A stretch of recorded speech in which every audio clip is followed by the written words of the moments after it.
Hey guys, so today's video is a super quick and easy, like slay everyday, subtle but sexy look. And it looks great with glasses. I get a lot of requests for makeup with glasses. So the first thing I'm doing is filling in my eyebrows. I'm using the Anastasia Brow Wiz in the color dark brown. And as you see here, I'm just making all these little strokes, kind of filling in, and then I go back and brush it through to really make it look natural. I can never get my tail super sharp just with the pencil, so I always, well not always, but I'll go in with a Q-tip if like the shape isn't working for me and I just kind of like reconstruct it. So now I'm priming my lids and tracing my eyebrows with the Maybelline Master Conceal in the color light medium. And I do this after I do any shaping with the Q-tip. I don't like to shape my eyebrows with concealer. I don't like putting the product over the actual eyebrow pencil because you'd still see the product underneath. I'd rather shape them with the Q-tip and then conceal around them to accentuate them. And now I'm just going in and setting my lids with the Rimmel Stay Matte Long Lasting Pressed Powder.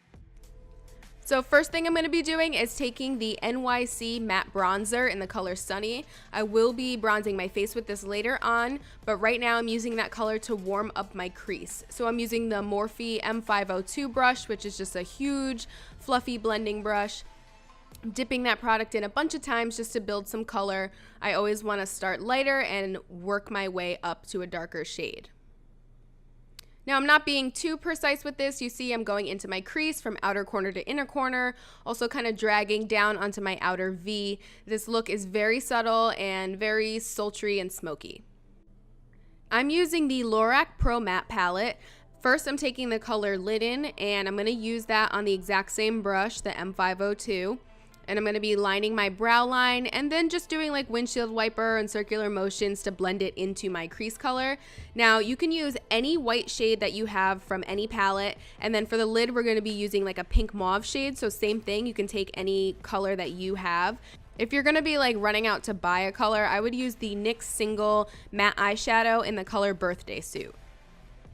Now with the exact same brush again, I'm taking the color Pink Mauve and I'm dusting that all over my lid and then blending upwards. And again, build this color as much as you want it. Like I said, it's very subtle. On my skin tone, it does blend very nicely. If you have a lighter skin complexion, it is gonna show more pigment.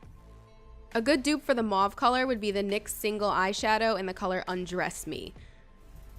So now I'm just going in and I'm adding a little wing, nothing dramatic. It is pretty thin and relatively short for me anyway. And this is the Ciate London liquid eyeliner in the color black, obviously. Now I just go in and sharpen my wing with a makeup wipe. To prime my skin, I'm using the Maybelline Instant Pore Eraser.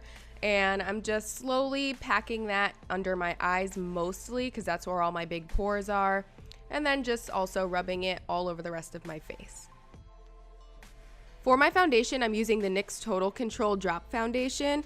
I'm using the colors Beige and Golden, and I'm just mixing the two and painting it on with an e.l.f. brush.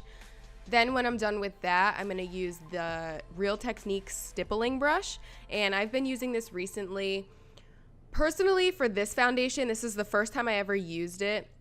I did notice it was coming off kind of like almost like streaky and blotchy. So I did go over it with the beauty sponge, which I would do with any foundation, but I found that when I decided to build and put a second layer on, I didn't even use the brush because I figured at this point it would just look like disgusting. It would start separating my foundation. So when I go to put on my second coat, I literally just painted some more of the foundation on with that little e.l.f. brush, and then I simply just took the beauty sponge and applied it that way. To conceal or highlight, I'm using the LA Girl Pro Conceal in the color Creamy Beige. And I am so excited because I literally just ran out and caved and bought the Shape Tape Concealer in the color Medium, so I will be using that in the next video. Using a second damp beauty sponge, just blend all of that concealing out under your eye, on your chin, down your nose, and over your lip. And always make sure that you have two beauty sponges. You don't want to use the same one that you put your foundation on with because obviously your foundation is darker than your concealer. So to set my under eye and my chin, my nose, I'm going to be using the Ben Nye Banana Powder And I'm taking that same damp beauty sponge from the concealer that we used and just applying that all over those areas. Now, I'm going to be wearing glasses later in the day. I'm going to the movies and I'm actually like blind as a bat with astigmatism. So I'm like baking the shit out of my nose because I know my glasses are going to be sitting on there and I don't want my foundation to separate. Now to set the rest of my face, I'm using the Airspun Loose Translucent Powder, and I'm just using that little like puffy thing it comes with and just kind of dusting that all over. I will be wiping that away with a brush after, obviously, so it will spread it a lot more and not make it look like as patchy as it's coming off on camera. Now, I've been doing this, excuse me, my allergies are going crazy, but I've been doing this lately. I still go over my face with the L'Oreal True Match, but I find that if I set my skin with a translucent powder first, it applies more evenly and smoothly because everything is already dry and the foundation isn't left sticky or tacky at all. So you guys know me, you know I like to do my mascara and lashes after I do all the powders on my face because I find that sometimes they'll like get stuck in the lashes and they'll look all dusty or whatever. So I'm coating my lashes with the L'Oreal Voluminous Carbon Black Mascara, and then I'm using the Ardell Faux Mink Lash Collection, and these are number 811. Now in my last video, I used the Kiss Faux Mink collection, and I can tell you right now the Kiss collection is way better. I know I just said I like to do my powders first before my lashes, but I just forgot to do the L'Oreal True Match.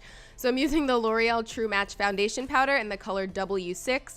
Luckily, this doesn't have any fallout though, like a translucent powder, so my lashes were still fine and intact perfectly. To bronze up, I'm using the same bronzer that I had used for my crease color. So this is the N.Y.C matte bronzer in the color Sunny, and I'm just taking it on a pretty loose angled brush. I'm hitting my cheekbones, my jawline, forehead, nose, and also under my lip as well. Take any loose bristled powder brush and just kind of buff away any harshness between the bronzing and your skin.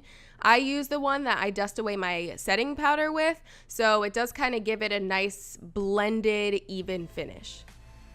For blush, I'm using the Bellissimo Bronze by Milani, and this is because it's a very nudie pink and it goes with the natural look that we were going for. So for highlight, originally I was trying to go in with the That Glow Kit by Anastasia. Now I dusted the color Bubbly all over my brush, and then when I put it on, I realized that my highlight was coming off purple, and that's because the last color I used was Sassy Grape from their Sweets Glow Kit. So there was a lot of Sassy Grape left on there, and then it just kind of mixed in the color Bubbly because I had put that on there as well. So little tip would be, if you're using a like color pigmented highlight, definitely brush off your brush before you try to use something more neutral, because obviously a ton of shit gets left in there. It just ended up working out anyway. I actually really like the way that this came out better because it just gave your face a little oomph, even though it was like a natural look. Now I'm taking the color Corduroy from the Lorac Pro Matte Palette and just any small blending brush and kind of buffing out my lash line. Now when I am basically done with the look, all the powders, etc., I will always go back and trace my eyeliner, especially if I had applied false lashes, because sometimes there are patches of glue that are noticeable and you can just kind of color over them with the eyeliner, which you can very visibly see that I was doing in a bunch of spots in this look. My camera had stopped recording, but I sprayed my face with the N.Y.C Stay Matte Finishing Spray. So now that that had dried and set in, I'm going back and adding some L'Oreal Voluminous Carbon Black to my lower lashes. I also decided I want my brow bone to pop a little more, as well as my inner corner. So now I'm taking the color Bubbly from the That Glow Kit and I'm just adding that in those spots. I also noticed like later when I left the house that I didn't set my brows with the Maybelline like Brow Precise Fiber Volumizer or whatever 10 length freaking name title that thing has.